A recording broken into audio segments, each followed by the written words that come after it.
Hey, Wamburg World Entertainment, and we got an interesting story regarding the PS5 and the whole console war thing. Now, as we know, gaming right now isn't in a great place. Yes, there are a few gems that have come out that really captured people, the likes of Ark Raiders and Battlefield 6 and stuff. Call of Duty 7 is getting destroyed right now, apparently. But the overall consoles themselves, well, what's happening there? Because everyone's always like, oh, Xbox is outdoing PlayStation, or PlayStation's doing this and blah blah blah. Well, an interesting update has happened because the PS5, and keep this in mind, we're only talking about the PS5, its sales have now outpaced every Xbox console ever made. That's right, the PS5 on its own has outsold every single Xbox console ever made, from the very first Xbox right up to the Xbox consoles right now. So let's take a look at this, because that is massive. That one console on its own, not the whole company, not the whole generation of PlayStation. The one PlayStation has destroyed every Xbox system. So the console wars aren't over, but they're certainly one-sided. According to Sony's latest earnings report, PlayStation 5 sales have reached 84.2 million units worldwide as of September 30th, 2025, surpassing every Xbox system Microsoft has ever released. Even with price hikes, economic uncertainty, and fierce competition, Sony's juggernaut continues to roll forward while Xbox faces the most lopsided generation gap in modern gaming history. This figure, confirmed in Sony's Q2 earnings, places the PS5 ahead of the Xbox 360's final official tally of 84 million units, last reported by Microsoft in 2014. That makes the PS5 one of Sony's fastest selling consoles ever. It still doesn't measure up to the PS2, and easily the most dominant system of its generation. The most telling part of the story isn't Sony's victory, it's Microsoft's silence. Xbox has stopped publicly releasing hardware sale numbers, and hasn't for years now. Industry trackers from Eldora Intelligence via the Wall Street Journal put Xbox Series X/S at 28.3 million units as of September 2024, with a report in February of 2025 upping the number to 30 million. So Xbox Series X and S seems to be really struggling, and it's interesting because that had a massive head start on the PS5, because the PS5 units were delayed.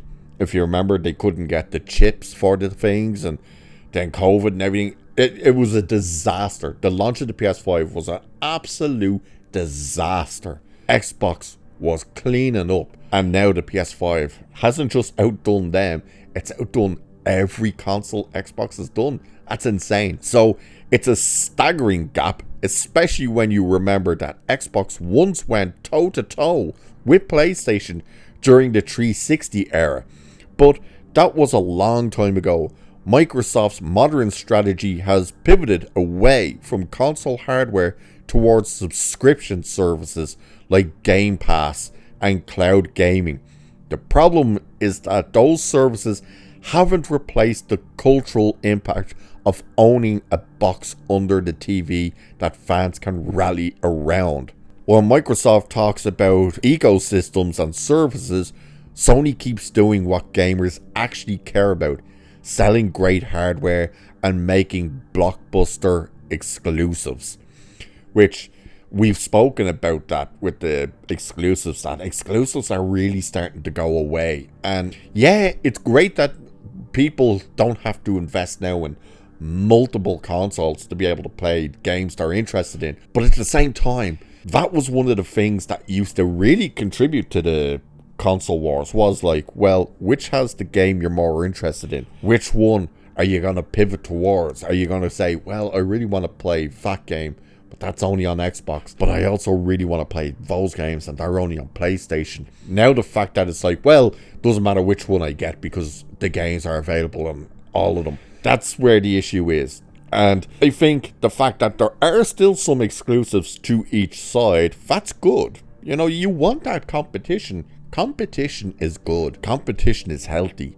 Competition makes you strive to be better. And that is something that's really getting lost in today's world is, oh, you know, they're playing against each other, but you can't count the number. Of course you can count the numbers. It's good to do so. So the fact now that this is absolutely blowing up, the fact that a console that, as I said, absolutely had the worst possible start to its existence is now outpacing the console that had almost a full year ahead of it. Just shows you what's happening. So it's saying here, even more impressive, Sony managed this while raising the PS5 retail sales price to $550 compared to the PS4's $300 tag at the same point in its lifespan. Despite that, demand remains sky high, and the company has labeled the PS5 generation its most financially successful era ever. In Sony's own financial slides, the game and network service division has generated more revenue with each successive generation since the PS1, a streak that now continues well into the PS5 era. Now, the interesting thing as well about the PS5 price hike is you have to look at it from every angle.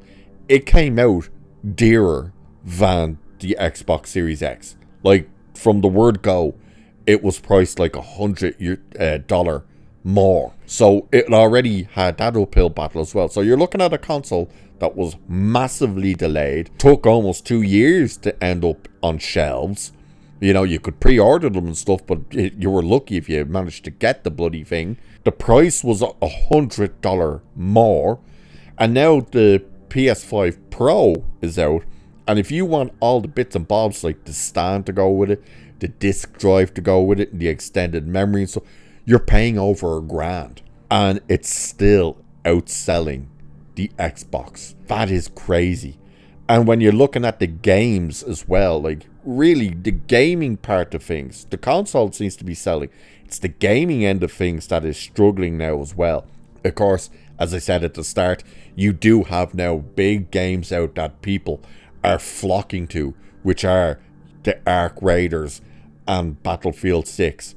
Of course, we have that massive delay now again for GTA 6, which has been pushed again. I wouldn't be surprised if that game does not come out next year. I'm starting to really think that it's not coming out next year at all. You know, how could you keep delaying this thing? How could you still be struggling this much with this game? Now, that's nothing new with GTA. GTA, when they've been really anticipated, San Andreas got massively delayed. GTA 4 and 5, they got massively delayed. So, it's nothing new. What is new is how much it's getting delayed. But it's still there for people to want.